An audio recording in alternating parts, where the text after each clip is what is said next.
Præcis. Nu skal vi kigge på en startopstilling, og vi deler den op i de her 3 divisioner, vi har, eller 4 divisioner. Vi har Micke Mikkelsen og Henrik Have på forreste startrække. Så Ole Sondrup starter 3'er, BMW. Erik Holgersen også i BMW starter 4. Så er det Erik Havaleska Madsen og så Lise Steffensen. Og så kommer Rasmus Vore som sidste mand i division 1, den hurtigste division, den med det bedste vægteffektforhold. Start nummer 11 derefter er i division 2, det er Martin H. Mortensen i en BMW M3. Johnny Christoffersen starter 3'er. Så bliver det Claus Gelef, start nummer 267, og Kenneth Søgaard, start nummer 219. Peter Jensen starter som nummer 15 i sin BMW 257, og han startnummer. Morten Habekost start nummer 16, startplacering nummer 16, kan jeg sige. Så har vi Rasmus Hansen og Mirel Lovic.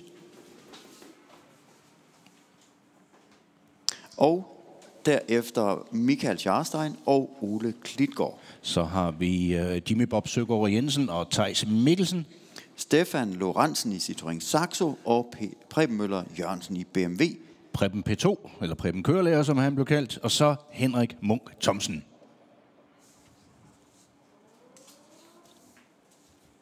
Og de 3 divisioner, jamen de spreder sig over tid og modeller, men det, der skiller dem ad, det er vægt-effektforholdet. Bedste vægt-effektforhold, det er division 1. Og det er også dem, der er hurtigst. Ellers så skal det godt nok stå ned i stænger, eller et eller andet, være islag på banen, for at det ændrer sig meget. Det er ret vigtigt med vægt-effektforhold.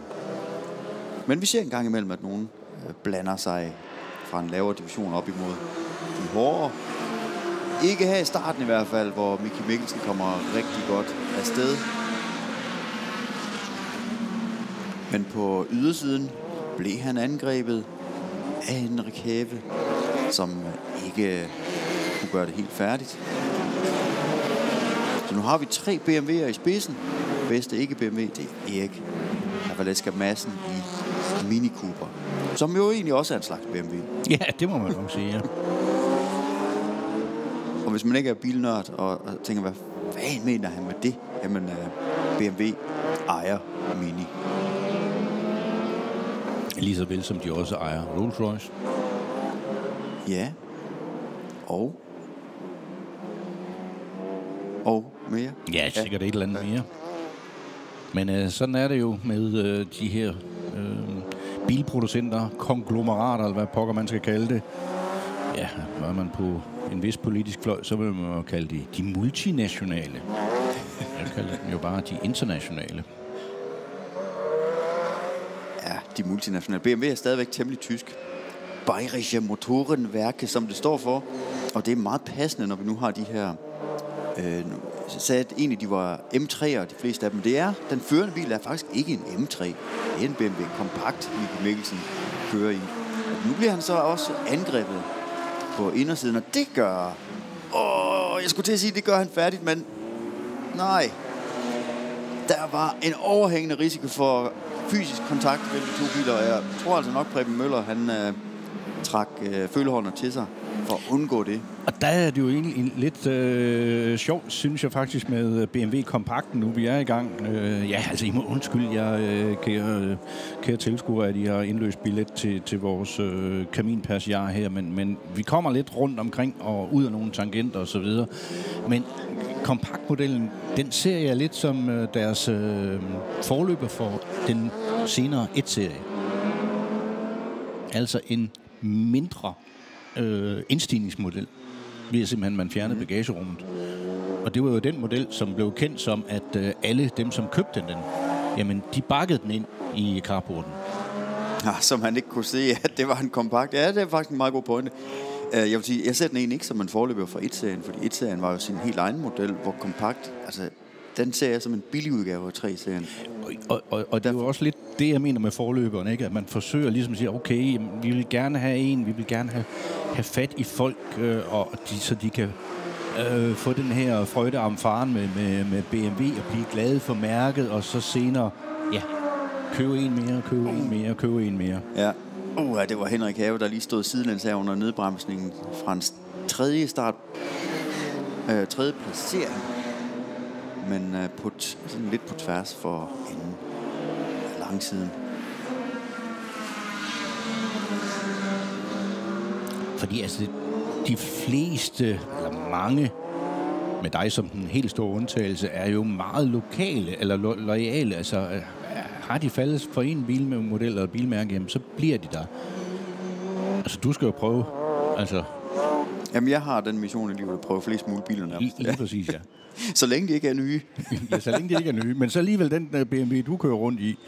Ja, den er også meget ny for 84. Det må jeg nok indrømme. Det er den nye afdeling.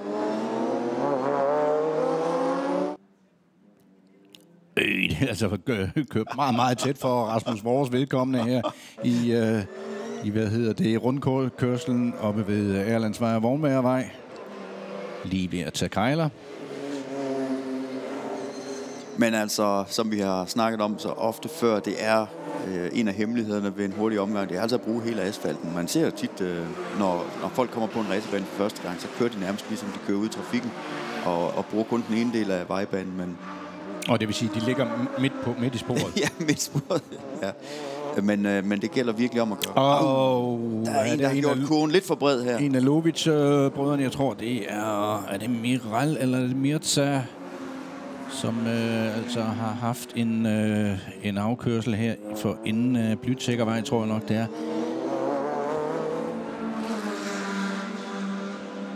Jeg tror, vi skal have lavet et nyt svingenavn, eller i hvert fald et nyt vejnavn, for i stedet for Blytækkervej, så skal det være Autooprettervej. For, ja. Ja, Metalbukkevej. Ja, altså, det kan det også være. Og nu har vi fået en safety car ud. Ja, den holder heller ikke super godt. Nej. Lad os se, hvad der sker her gennem chikanen. Og han snitter chikanen, og ja, kommer på den måde ud af kurs.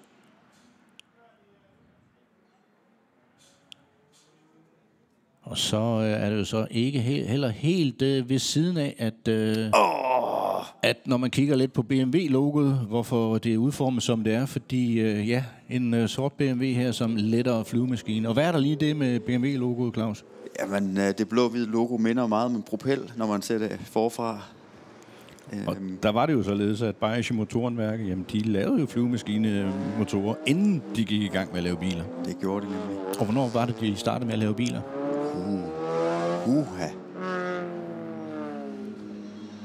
Ja, jeg vil sige 20'erne, Morten. Det er også godt gæt. Jeg mener, altså 19. Jeg mener, det var 1928 eller sådan et eller andet. De kom med deres første model. Jeg tror faktisk, de lavede licensproducerede biler, før de lavede deres egne biler. Det er rigtigt, ja. Dixien, som jo var en Austin 7.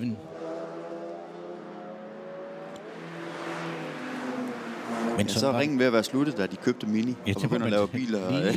Lige præcis, ja. Ja, det... Men det er alligevel en forholdsvis stor skade, den her flamingo-klods, den forvolder. Ja. Altså, det er også det er en ret stor flamingo-klods, den der. Ja. Jeg ved ikke, det er ligesom at køre på en sækkestol med 160 i timen. Det har jeg så aldrig prøvet. Men fortæl. Nej, heller ikke jeg, nej. Nå, men vi skal jo padle lidt her. Vi nævnte i startopstillingen Michael Scharstein, men han havde har haft lidt afkørsel og så videre, og bilen var egentlig klar, men det kunne han mærke, Michael. Det var han altså ikke her til morgen.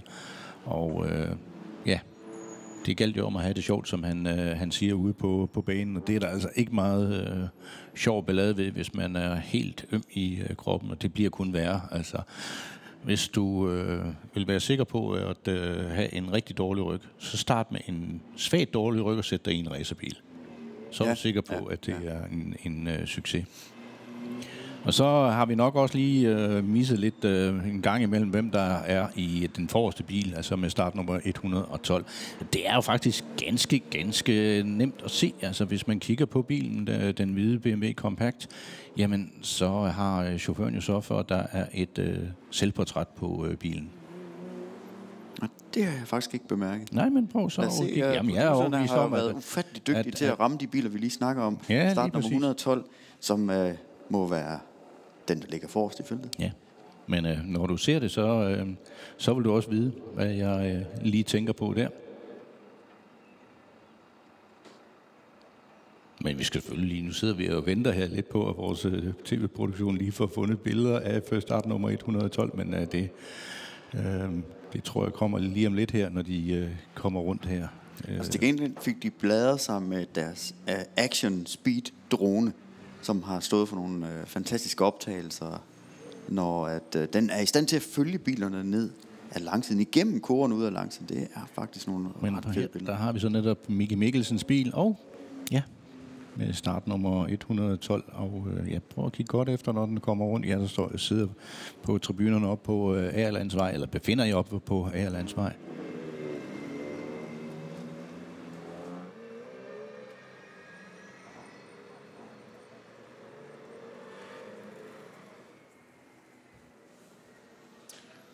Ja.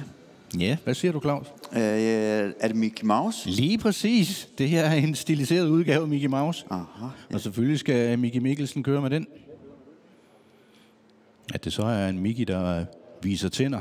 Jamen, det ligger åbenbart lidt til familien, fordi kæresten, Lise Steffensen, start nummer 33, hun er lidt længere nede i rækkerne med sin Toyota MR2. Jamen, den har altså også det der bid-tandsæt.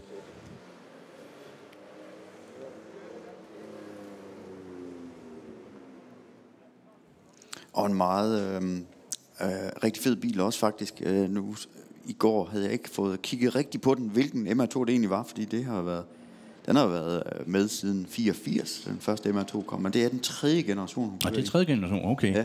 Jeg forsøgte ellers at bilde ind, at det var den anden generation, men rart er også at blive korrekt der.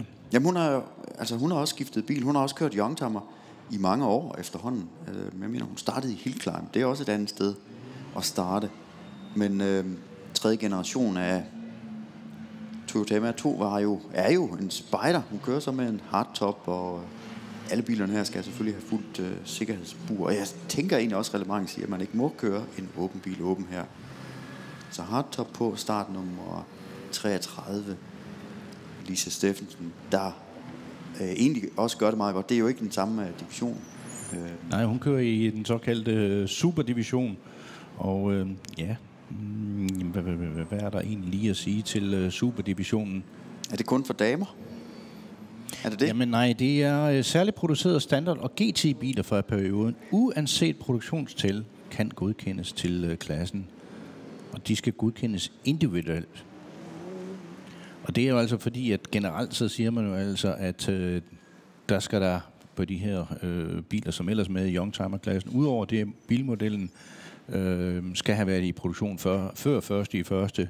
2007, jamen så skal der altså også være produceret 5.000 identiske eksemplarer af den inden for 12 på hinanden følgende måneder. Ja, det vil jeg egentlig gætte på, at den MR2 godt kunne opfylde. Ja, det synes jeg også umiddelbart, men om det er så... ja, jeg skal ikke kunne sige, hvorfor.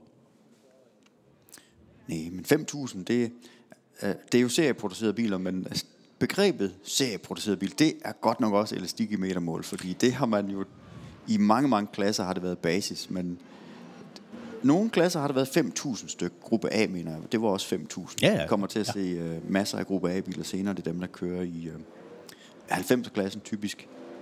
Og der skulle så laves 5.000, men det laveste styktal, jeg kender, det er nok 25. Og man kan sige 25 serieproducerede biler. Er det en serie? Det brugte man i, var det ikke i 94, Morten, der omkring i gruppe, det der afløste gruppe C, GT1-klassen, var det ikke 25 stykker? Det er rigtigt nok, ja. Det er rigtigt nok, ja. Det var et ganske lavt tal. Ja, og det giver jo altså mulighed for fortolkning, og det gav jo også, nogle af bilhistoriens vildeste, fedeste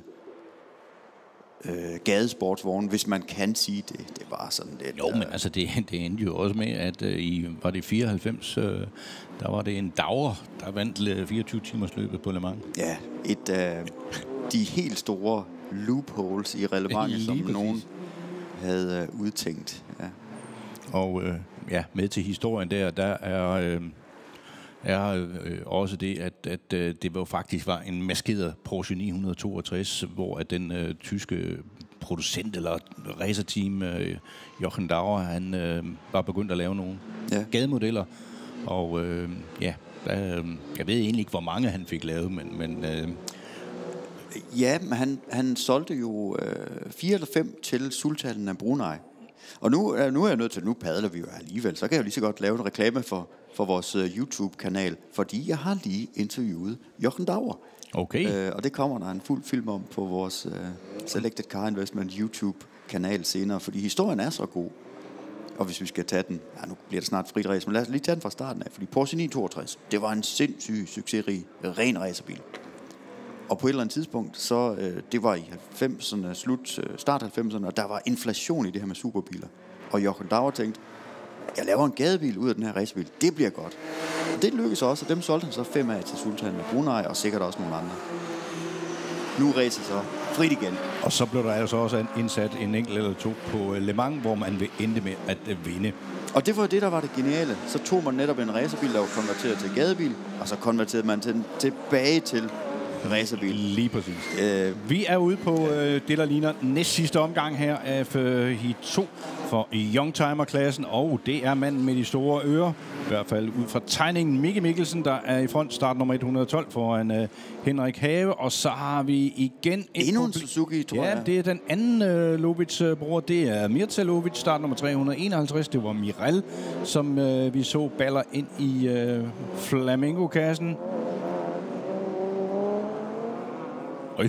Også et... Det var ikke hans egen skyld, det der, nej. Hvem var det, der hoppede i en Peugeot 106? Ja, jeg synes, det ligner Henrik Thomsen fra Æbeltoft, hvis jeg ikke tager helt fejl.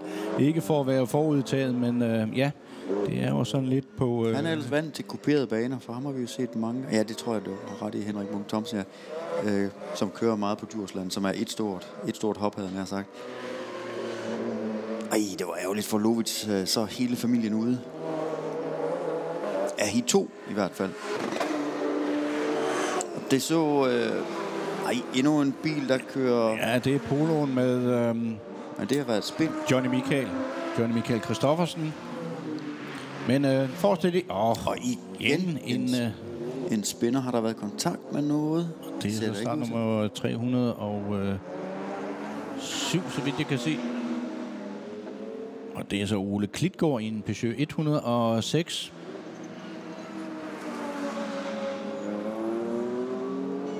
Men nede omkring fjerdepladsen, der har vi jo Erik Havaleska Madsen i Mini, og han er altså så småt presset Rasmus Vore i en Nissan 350.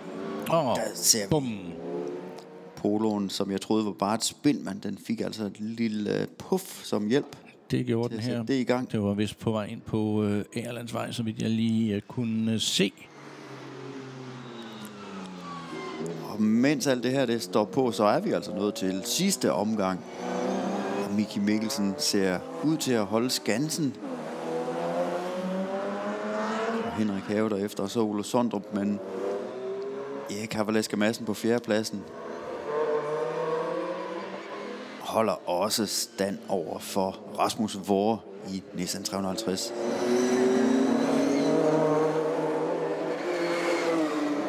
Og terneflaget får vi her til Mickey Mikkelsen, mand med de store ører, foran Henrik Have, Ole Sondrup, og så, jeg tror, Rasmus Vore, han blev 5'er.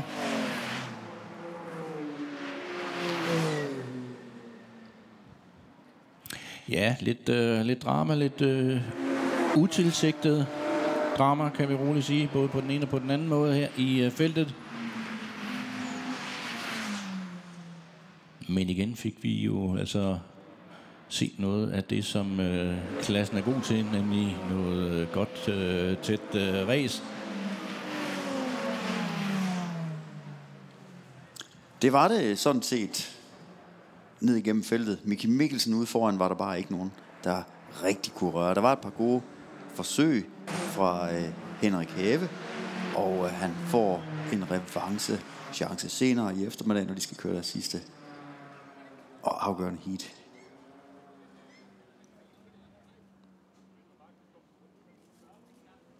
Men 3 forskellige BMW'er på de 3 første pladser i heat nummer 2. Den lille kompakt, en V8 og en M3'er.